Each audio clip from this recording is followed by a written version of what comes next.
This isn't a video I had anticipated making. In fact, I actually did not anticipate making this video at all. But what just surfaced recently, just a few weeks ago in Mexico, I feel like I should. Just note, everything in this video is unscripted. This is just going to be just me talking about my feelings about the subject and about the situation and what should have happened, about how CPKC should have handled this situation way better than they should have, especially when it came to Mexico. Okay? Yeah. Just also note, I've seen stuff like this happen in the past while I've been out rail fanning with friends in the past. That's nothing compared to what happened just a few weeks ago in Mexico. So what happened was, basically, Canadian Pacific 2816, basically there was a woman in Mexico trying to take a selfie in front of the train, was staying way too fucking close to the tracks, and she got hit by the steam cylinder, killing her instantly. And not to mention the fact this was not the first, because not to mention that this also, like,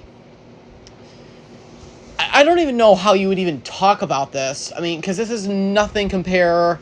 I mean, it's somewhat similar to what happened with the 844, to the Union Pacific 844 a few years ago, but it's somewhat different in comparison because it's hard to compare. So, like, for example, in 2019, when Union Pacific took the big boy out on 3 major tours for to celebrate 150 years since the completion of the Transcontinental Railroad, they said in all locations that it was going to be going through to stay at least 20 feet away from the tracks.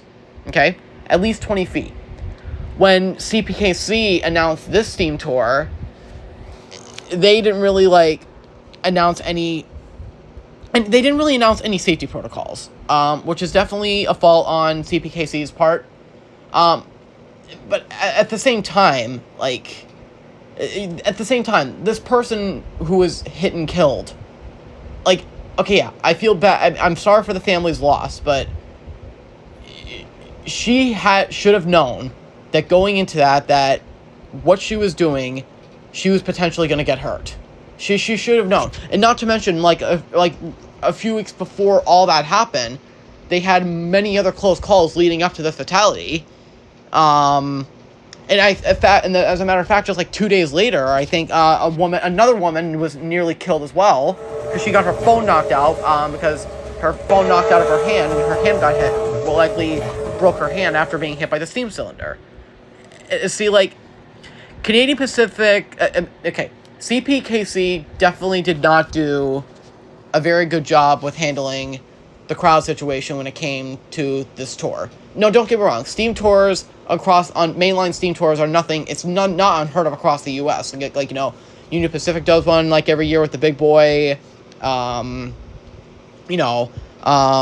Scotsman in the UK, etc. But this goes to the ultimate level, and at this point, it's going to get to the point where railroads like Union Pacific and other railroads that like to do steam excursions throughout the year, it's going to get to the point where railroads